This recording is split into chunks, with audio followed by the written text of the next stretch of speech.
Hi friends, welcome to exam quick. और हम लोग स्टार्ट करते हैं घटनासार वार्षिकी 2023। इसमें वार्षिकी करंट अफेयर्स हम लोग पढ़ रहे थे और पेज नंबर 40 तक कंप्लीट हुआ था। और पेज नंबर 40 के लास्ट में एक हेडिंग थी जिसमें 2 लाइंस उसमें है। उसको मैं ऐसे ही पेज खोलने से पहले ऐसे ही कंटिन्यू कर देती हूँ कि इससे पहले है वो। तो देखिए हेडिंग है कि भारत के पहले निजी क्षेत्र के रॉकेट का सफल प्रक्षेपण। तो उसमें 2 लाइन जो छुटी है कि भारत के अंतरिक्ष क्षेत्र में 18 नवंबर 2022 को नए युग की शुरुआत हुई। भारतीय अंतरिक्ष अनुसंधान संगठन इसरो ने देश के पहले निजी रॉकेट विक्रम एस को श्रीहरिकोटा स्थित सतीश धवन अंतरिक्ष केंद्र से प्रक्षेपित किया। कहाँ से प्रक्षेपित किया गया है, ये भी क्वेश्चन पूछता है कि विक्रम एस जो है पहला निजी रॉकेट है देश का, तो इसको कहाँ से प्रक्षेपित किया गया। तो श्रीहरिकोटा स्थित सतीश धवन अंतरिक्ष केंद्र से इसको प्रक्षेपित किया गया है। Sorry friends. ये नेक्स्ट पॉइंट देखते हैं कि इस मिशन का नाम प्रारंभ रखा गया है और इसमें 2 घरेलू और 1 विदेशी उपभोक्ता के 3 पेलोड को ले जाया गया है। इस प्रक्षेपण से भारत का नाम अब उन देशों की सूची में शामिल हो गया है जो निजी कंपनियों के रॉकेट अंतरिक्ष में भेजते हैं। तो किसमें शामिल हुआ है कि जो देश निजी कंपनियों के रॉकेट अंतरिक्ष में भेजते हैं उनमें अब हमारे देश का नाम भी शामिल हो चुका है। तो हमारी एक अच्छी पहल है, हमारी उपलब्धि है इसमें। तो देखिए ये नेक्स्ट पॉइंट है कि विक्रम एस रॉकेट को 4 साल पुराने startup Skyroot aerospace Hyderabad ने बनाया है। मोस्ट इंपॉर्टेंट है कि विक्रम एस को किसने बनाया है, किसने निर्माण किया है इसका। तो स्काई रूट एरोस्पेस हैदराबाद ने इसे बनाया है। ये देखिए रॉकेट जो है आवाज़ की गति से 5 गुना ज़्यादा स्पीड से अंतरिक्ष की ओर उड़ान भरा। जो ध्वनि की वेग है, ध्वनि का जो वेग है उससे ये 5 गुना ज़्यादा वेग से ये उड़ान भरा। तो स्पीड भी बहुत ज़्यादा है। अब देखिए देश के अंतरिक्ष कार्यक्रम के जनक विक्रम साराभाई को श्रद्धांजलि देते हुए इस रॉकेट का नाम क्या रखा गया है, विक्रम एस। विक्रम एस इसका नाम रखा गया है, विक्रम एस। भारतीय राष्ट्रीय अंतरिक्ष संवर्धन और प्राधिकरण केंद्र इन स्पेस के अध्यक्ष पवन गोयनका हैं। इन्होंने इसरो के मिशन नियंत्रण केंद्र से कहा कि मुझे स्काई रूट एरोस्पेस के मिशन प्रारंभ के सफलतापूर्वक पूरा होने की घोषणा करते हुए खुशी हो रही है। इन्होंने अपनी खुशी जाहिर की है। ये इस मिशन के प्रारंभ पर इसका नाम रख दिया गया है मिशन प्रारंभ। स्काई रूट एरोस्पेस ने कहा इसको। और उन्होंने कहा कि 55 वर्ष पहले देश का पहला रॉकेट रोहिणी जब प्रक्षेपण हुआ और आज ये प्रक्षेपण हो रहा है देश का पहला निजी रॉकेट विक्रम का। तो मुझे अत्यंत हर्ष हो रहा है, अति खुशी हो रही है। तो ये देखिए नेक्स्ट पॉइंट है कि विक्रम एस ने 2 घरेलू और 1 विदेशी ग्राहक के 3 उपग्रहों को उनकी कक्षा में स्थापित किया और जिसमें शामिल क्या कौन कौन से हैं। चेन्नई के स्टार्टअप कौन कौन से हैं, चेन्नई के स्टार्टअप स्पेस किड्स, ये चेन्नई का है। भारत के 2 हैं हमारे देश के। तो एक चेन्नई का स्टार्टअप स्पेस किड्स है, वो अपने देश का है। और आंध्र प्रदेश का एक स्टार्टअप है एन स्पेस टेक। तो 2 अपने देश के हैं, स्पेस किड्स और एन स्पेस टेक। आप लोग इनका नाम ध्यान में रखिएगा, ये स्पेस किड्स और एन स्पेस टेक। और ये आर्मेनिया का है Bazoomq space research lab. Bazoomq space research lab ये है आर्मेनिया का। आर्मेनिया स्टार्टअप है। स्पेस किड्स का जो सैटेलाइट, इसका वेट कितना है, इसका वेट है 2.5 किलोग्राम है। और इसको बनाने के लिए कौन कौन देश इसमें मतलब कौन कौन देश के, किस किस देश के बच्चे इसमें शामिल हुए हैं? तो भारत, अमेरिका, इंडोनेशिया, सिंगापुर और सेशेल्स के बच्चों की मदद ली गई है। सैटेलाइट को बच्चों ने वैज्ञानिकों के मार्गदर्शन में ही बनाया है, लेकिन बनाया बच्चों ने है। इस सैटेलाइट का नाम क्या रखा गया है जिसको बच्चों ने बनाया है? फनसैट इसका नाम रखा गया है। और इस सैटेलाइट में 80 से ज़्यादा पार्ट्स हैं। तो कुल मिलाकर इसका हम लोग ये वेट भी जानते हैं कि कुल मिलाकर इसका वेट कितना है? 83 किलोग्राम है। 83 किलोग्राम ने यह 3 पेलोड को 81 किलोमीटर की ऊंचाई की कम दूरी वाली ऑर्बिट में ले जाया गया। अब पूर्णतः स्वदेशी रॉकेट विक्रम एस जो है एक चरणीय सब ऑर्बिटल तथा 3 चरणों वाला प्रक्षेपण यान है जो कलाम 80 प्रणोदन प्रणाली से ये संचालित है।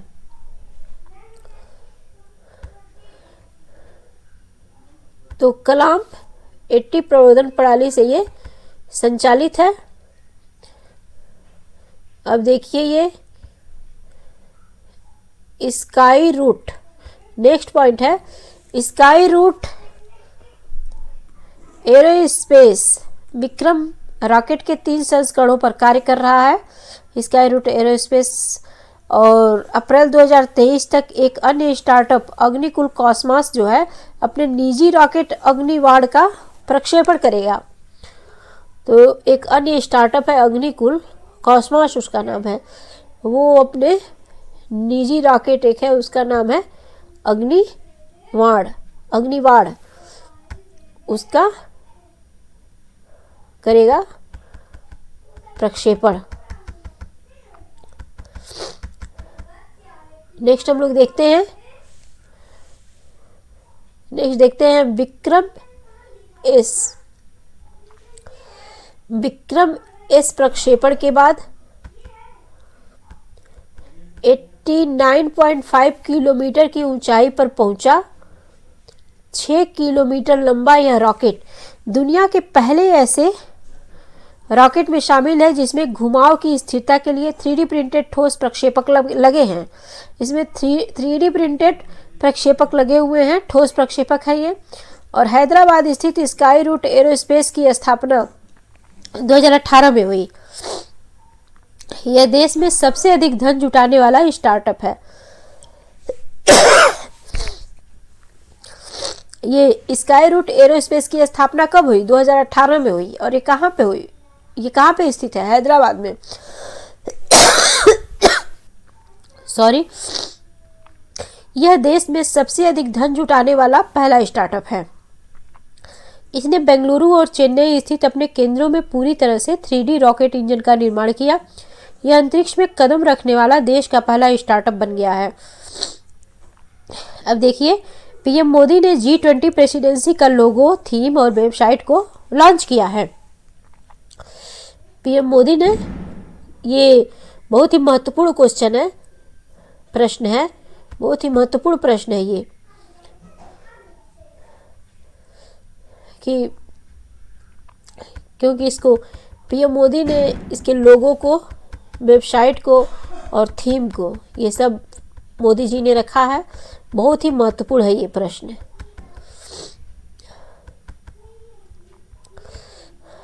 देखिए, इसमें है प्रधानमंत्री नरेंद्र मोदी ने 8 नवंबर 2022 को भारत के G20 प्रेसिडेंसी की वेबसाइट, लोगो और थीम को लॉन्च किया है। वर्ष 2023 की G20 प्रेसिडेंसी भारत को मिली है, जिसके लिए प्रधानमंत्री मोदी ने इस होस्ट इवेंट की थीम, वेबसाइट आदि को लॉन्च किया। G20 2023 की थीम क्या थी? इस वर्ष की क्या थीम रखी है मोदी जी ने? तो थीम रखी है ये वासुदेव कुटुंबकम। नेक्स्ट पॉइंट देखते हैं कि भारत ने 1 दिसंबर 2022 को G20 अध्यक्षता इंडोनेशिया से ग्रहण की। किससे ग्रहण की है? इंडोनेशिया से। इस वैश्विक संगठन के लिए भारत की अध्यक्षता 1 दिसंबर 2022 से शुरू होकर 30 नवंबर 2023 तक जारी रहेगी। अपनी G20 प्रेसिडेंसी के दौरान भारत देश भर में कई स्थानों पर 32 विभिन्न क्षेत्रों में लगभग 200 बैठकों की अध्यक्षता करेगा।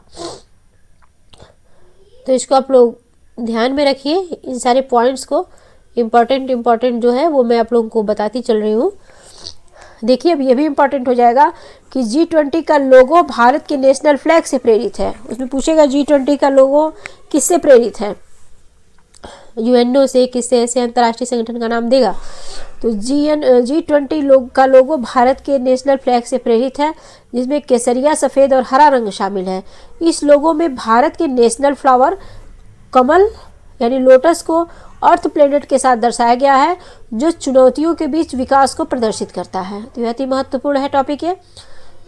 नेक्स्ट देखते हैं, G20 लोगों के नीचे देवनागरी लिपि में भारत लिखा है, जो पृथ्वी पर जीवन के प्रति भारत के गृह समर्थक दृष्टिकोण को दिखाता है। नेक्स्ट पॉइंट देखते हैं, लोगों में कमल की 7 पंखुड़ियों का भी अलग महत्व है। जो लोगों में कमल की 7 पंखुड़ियां हैं उनका भी अपना महत्व है। क्या महत्व है उनका? जो 7 पंखुड़ियां हैं ना, वो 7 महाद्वीप का प्रतिनिधित्व करती हैं। देखिए अब आप लोग देखिए यहाँ पे, साथ ही यह संगीत के 7 सुरों की संख्या को भी दर्शाती हैं। तो कितना ये इम्पोर्टेंट क्वेश्चन बन जा रहा है हमारी परीक्षा के लिए। अब देखिए, भारत की अध्यक्षता में होने वाले 2023 के G20 सम्मेलन की थीम वासुदेव कुटुंबकम या one earth one family one future है, जो महाउपनिषद के प्राचीन संस्कृत पाठ से लिया गया है। तो one earth one family one future. ये देखिए नेक्स्ट पॉइंट देखते हैं, यह थीम मुख्य रूप से जीवन के मूल्य को दर्शाता है, जिसमें मानव, पशु, पौधे और सूक्ष्म जीव शामिल हैं। साथ ही यह थीम पृथ्वी और ब्रह्मांड में उनके परस्पर संबंध को भी दर्शाता है। अब देखिए नेक्स्ट पॉइंट इसमें है कि भारत के G20 प्रेसिडेंसी की वेबसाइट क्या है। www.g20.in को भी पीएम मोदी ने लॉन्च किया है। वेबसाइट है www.g20.in। ये वेबसाइट है। G20 इंडिया वेबसाइट के अलावा एंड्रॉयड और iOS दोनों प्लेटफॉर्म पर एक मोबाइल ऐप G20 इंडिया भी जारी किया गया है। तो ऐप ये है G20 इंडिया। अब देखिए अगली हेडिंग है कि भारत जर्मनी के बीच व्यापक प्रवासन और गतिशीलता साझेदारी समझौता। व्यापक प्रवासन और गतिशीलता साझेदारी से संबंधित समझौता क्या हुआ है भारत और जर्मनी के बीच। तो आइए इसके बारे में हम लोग चर्चा करते हैं, देखते हैं कि इसमें क्या विशेष बातें हैं, क्या प्रमुख बातें हैं जो हमारे परीक्षा के दृष्टिकोण से महत्वपूर्ण हो सकती हैं। तो चलिए देखते हैं। और दोस्तों वीडियो अच्छी लगे तो वीडियो को लाइक करिए, चैनल को सब्सक्राइब करिए, ताकि आप लोगों को जो भी वीडियो अपलोड हो उसकी नोटिफिकेशन आप लोगों के मोबाइल पे आ जाए, आप लोग इससे अवगत हो जाएं। और फ्रेंड्स आप लोग अपने फ्रेंड्स को बताइए इसके बारे में कि हाँ एग्ज़ाम क्विक एक चैनल है जहाँ पे ये पढ़ाया जा रहा है घटनासार वार्षिकी 2023 को। और ये जिन जिन परीक्षाओं में करंट अफेयर से संबंधित प्रश्न पूछे जाते हैं उन समस्त परीक्षाओं के लिए अति महत्वपूर्ण सेशन है। ये नहीं कि किसी एक विशेष परीक्षा के लिए ही ये महत्वपूर्ण है, सभी परीक्षाओं के लिए जहाँ पे करंट अफेयर्स समसामयिकी से संबंधित प्रश्न पूछे जा रहे हैं उन समस्त परीक्षाओं के लिए महत्वपूर्ण है। फ्रेंड्स देखिए, तो ये पहला पॉइंट है यहाँ पे कि 5 दिसंबर 2022 को भारत के विदेश मंत्री जयशंकर ने नई दिल्ली में जर्मनी के विदेश मंत्री एनालेना बेयरबॉक से मुलाकात की। तो ये पूछ देता है, ऑप्शन में पूछता है कि वो किस देश के विदेश मंत्री आए थे जिन्होंने व्यापक प्रवासन और गतिशीलता साझेदारी समझौता किया था, उस पे अपना महत्वपूर्ण कुछ विचार व्यक्त किए थे। तो ये हैं जर्मनी के विदेश मंत्री। उनका नाम देखा, क्या नाम है उनका? तो एनालेना बेयरबाख। देखिए, जर्मनी के विदेश मंत्री की भारत यात्रा ऐसे समय में हुई जब G7 और यूरोपीय संघ के देशों द्वारा रूस से $60 प्रति बैरल की कीमत से अधिक मूल्य पर तेल खरीदने वाले देशों से शिपिंग एवं बीमा सेवाओं को वापस लेने के लिए ऑयल प्राइस कैप। देखिए, इसमें क्या इम्पोर्टेंट है कि जर्मनी के विदेश मंत्री की भारत यात्रा ऐसे समय में हुई जब G7 और यूरोपीय संघ EU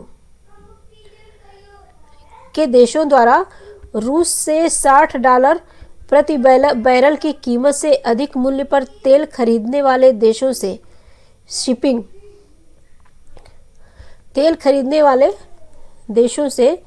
शिपिंग एवं बीमा सेवाओं को वापस लेने के लिए ऑयल प्राइस कैप यानी तेल की कीमतों की सीमा निर्धारित करने संबंधी योजना की शुरुआत की गई है। दोनों देशों के विदेश मंत्रियों ने ऊर्जा, कारोबार और जलवायु परिवर्तन सहित द्विपक्षीय सहयोग को प्रगाढ़ बनाने पर विस्तृत चर्चा की।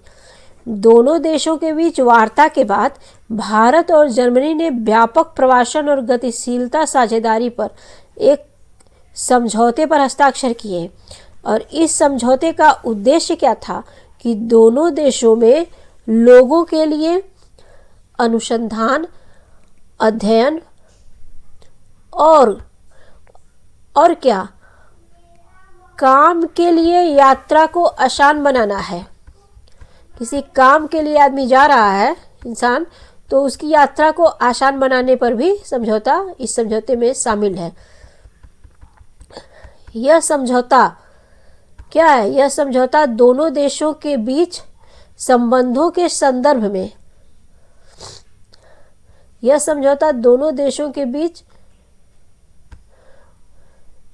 ये थोड़ा इसकी साइज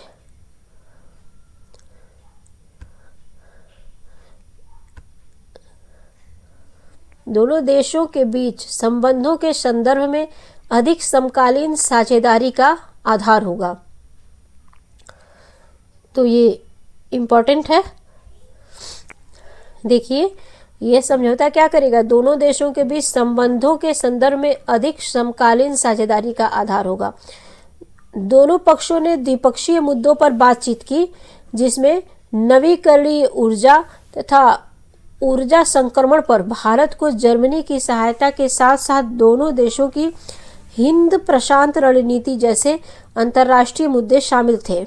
इसके अलावा यूक्रेन, चीन, अफगानिस्तान और पाकिस्तान पर भी वार्ता हुई।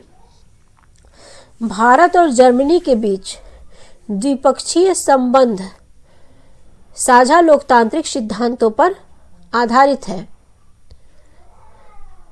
तो भारत और जर्मनी के बीच जो द्विपक्षीय संबंध हैं वो साझा लोकतांत्रिक सिद्धांतों पर आधारित है। यूरोपीय संघ में भारत का सबसे बड़ा व्यापारिक भागीदार कौन है? सबसे बड़ा व्यापारिक भागीदार यूरोपीय संघ में है जर्मनी, भारत का।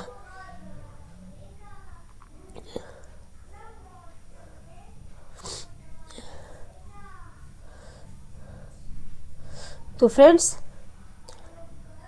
इसमें हम लोग देखते हैं आगे इससे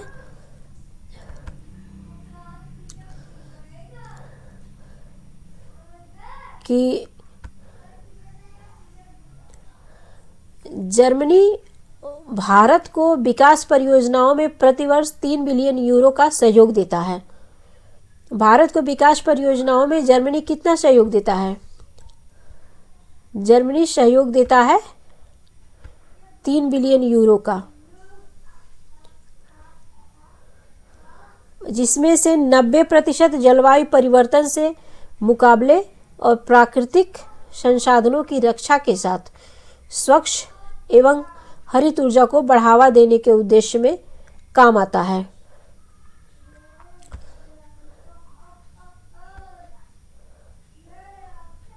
फ्रेंड्स, थोड़ी सी इसकी मैं साइज कर रही हूँ कम। तो चलिए, ये जर्मनी भारत को विकास परियोजनाओं में प्रतिवर्ष 3 बिलियन यूरो का सहयोग देता है, जिसमें से 90% जलवायु परिवर्तन से मुकाबले और प्राकृतिक संसाधनों की रक्षा के साथ साथ स्वच्छ एवं हरित ऊर्जा को बढ़ावा देने के उद्देश्य में काम आता है। तो 3 बिलियन यूरो का ये जर्मनी सहयोग देता है भारत को विकास परियोजना के लिए, जिसमें से 90% क्या है, जलवायु परिवर्तन से मुकाबले और प्राकृतिक संसाधनों की रक्षा के साथ साथ स्वच्छ एवं हरित ऊर्जा को बढ़ावा देने के, मतलब पर्यावरण से संबंधित में 90% योगदान पर्यावरण संबंधित विकास के लिए है। जर्मनी महाराष्ट्र में 125 मेगावाट क्षमता के एक विशाल सौर संयंत्र के निर्माण में भी सहयोग कर रहा है, जो 1,55,000 टन वार्षिक कार्बन डाइऑक्साइड उत्सर्जन की बचत करेगा। देखिए कितना अच्छा ये सहयोग है जर्मनी का भारत के लिए कि 1,55,000 टन वार्षिक कार्बन डाइऑक्साइड उत्सर्जन की बचत करेगा। ये विशाल सौर संयंत्र के निर्माण का जब निर्माण होगा तो उसमें कार्बन डाइऑक्साइड उत्सर्जन की कम होगा, उसमें कार्बन डाइऑक्साइड उत्सर्जन। नेक्स्ट देखते हैं क्या है G7 की तेल मूल्य सीमा। मतलब G7 जो है, जो G7 देश है वहाँ पे तेल मूल्य सीमा क्या है, तो यह यूरोपीय संघ की G7 और ऑस्ट्रेलिया के साथ मिलकर रूस से कच्चे तेल की खेप शिपमेंट की कीमत सीमा तय करने की योजना है। क्या है ये कि यह यूरोपीय संघ की G7 और ऑस्ट्रेलिया के साथ,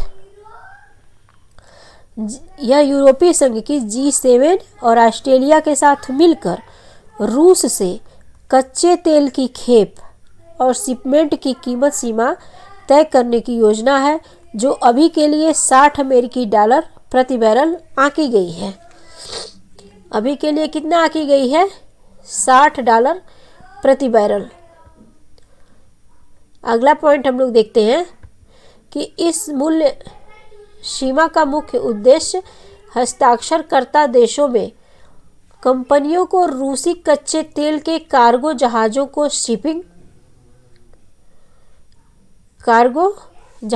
शिपिंग, बीमा मध्यस्थता और अन्य संबद्ध सेवाओं को विस्तारित करने से प्रतिबंधित करना है, जहां कच्चा तेल पूर्व निर्धारित प्रति बैरल $80 से अधिक किसी भी मूल्य पर बेचा गया हो। नेक्स्ट पॉइंट देखते हैं, चूंकि यह 5 दिसंबर 2022 को प्रभावी हुआ था, इसलिए यह सीमा केवल उन शिपमेंट पर लागू होगी जो प्रभावी होने के बाद जहाज़ों पर लोड हुए हैं। यह जो सीमा उन्हीं पर लागू होगी जो प्रभावी होने के बाद जहाज़ों पर लोड हुए हैं, पारगमन में शामिल शिपमेंट पर लागू नहीं होगा। तो इसमें भारत का पक्ष देखिए कि यूक्रेन पर आक्रमण के बाद रूस पर संयुक्त राज्य अमेरिका के नेतृत्व वाले प्रतिबंधों के बावजूद भारत ने न केवल तेल आयात को जारी रखने का फैसला किया है, बल्कि निकट भविष्य में रूस के साथ अपने व्यापार को भी दोगुना करने की ओर अग्रसर है। तो यानी यूक्रेन संकट जो था, रूस और यूक्रेन के मध्य जो युद्ध हुआ था और जो अमेरिका का रूस के प्रति जो रवैया था, उससे भारत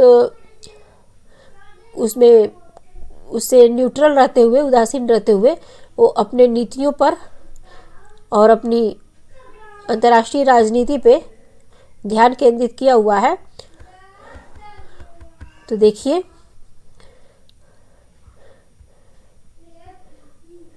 नेक्स्ट पॉइंट है, यूक्रेन में युद्ध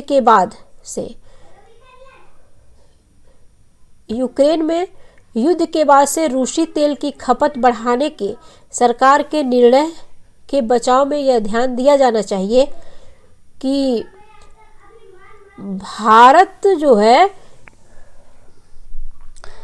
भारत की रूस तेल की खपत यूरोपीय संघ की खपत का केवल छठा हिस्सा है। इसकी तुलना प्रतिकूल रूप से नहीं की जानी चाहिए। क्या कहा गया यहाँ पे देखिए कि यूक्रेन में युद्ध के बाद से रूसी तेल की खपत बढ़ाने के सरकार के निर्णय के बचाव में यह ध्यान दिया जाना चाहिए कि जो भारत की रूसी तेल की खपत यूरोपीय संघ की खपत का केवल छठा हिस्सा है। इसकी तुलना प्राकृतिक रूप से नहीं की जानी चाहिए। नेक्स्ट पॉइंट देखते हैं कि फोर्ब्स की दुनिया की 100 सर्वाधिक शक्तिशाली महिलाओं की सूची है। इससे संबंधित प्रश्न पूछते हैं तो देखते हैं। ये पॉइंट है इसमें पहला कि 6 दिसंबर 2022 को फोर्ब्स की दुनिया की 100 सबसे शक्तिशाली महिलाओं की वार्षिक सूची में वित्त मंत्री निर्मला सीतारमण, बायोकॉन की कार्यकारी अध्यक्ष किरण मजूमदार शाह और नायका की संस्थापक फाल्गुनी नायर उन 6 भारतीयों में शामिल हैं जिन्होंने इस सूची में जगह बनाई है। तो पहला नाम है हमारी वित्त मंत्री निर्मला सीतारमण जी का, दूसरा है बायोकॉन की कार्यकारी अध्यक्ष किरण मजूमदार शाह का, और तीसरा नाम है नायका की संस्थापक है फाल्गुनी नायर। ये लोग उन 6 भारतीयों में शामिल हैं जिन्होंने इस सूची में जगह बनाई है। तो अब हम लोग नेक्स्ट देखते हैं इसके कि क्या है। तो फ्रेंड्स आज के लिए हम लोग इतना ही रहने देते हैं। धन्यवाद दोस्तों, जय हिंद। आप लोगों को हमारी वीडियो अगर अच्छी लगी हो तो 1 मिनट फ्रेंड्स, इसको मैं कंप्लीट कर देती हूँ इस टॉपिक को, क्योंकि फिर ये नेक्स्ट ये पहले में तो फिर आप लोगों को इसमें कोरिलेट करने में फिर प्रॉब्लम आएगी। देखिए 36वें स्थान पर रही निर्मला सीतारमण ने लगातार चौथी बार सूची में जगह बनाई है। लगातार चौथी बार ये निर्मला सीतारमण ने इसमें जगह बनाई है। ये 36 इनका है स्थान। 2021 में 63 वर्षीय मंत्री को सूची में 37वें स्थान पर रखा गया था, जबकि वह 2020 में 41वें और 2019 में 34वें स्थान पर थी। इस समय किस स्थान पे है ये विशेष ध्यान देने की बात है कि 36वें स्थान पर निर्मला सीतारमण जी का स्थान है फोर्ब्स में। नेक्स्ट पॉइंट है सूची में शामिल होने वाले अन्य भारतीय महिलाओं में HCL टेक की चेयरपर्सन रोशनी नाडर मल्होत्रा, इनकी रैंक क्या है 53। भारतीय प्रतिभूति और विनिमय बोर्ड सेबी की अध्यक्ष माधवीपुरी बुच, रैंक इनकी क्या है 54। स्टील अथॉरिटी ऑफ इंडिया की चेयरपर्सन है सोमा मंडल, इनकी रैंक क्या है 67 है। तो देखते हैं इंपॉर्टेंट है। फोर्ब्स की इस सूची में 39 CEO शामिल हैं। राज्य के 10 प्रमुख और 11 अरबपतियों की कुल संपत्ति $115 अरब है। फोर्ब्स की इस सूची में किरण मजूमदार शाह जो हैं वो 72वें स्थान पर हैं, जबकि फाल्गुनी नायर 89 मतलब 89वें स्थान पर हैं। याद रखिएगा आप लोग, निर्मला सीतारमण जी का स्थान 36वां है। वैश्विक स्तर पर फोर्ब्स की इस सूची में यूक्रेन युद्ध के दौरान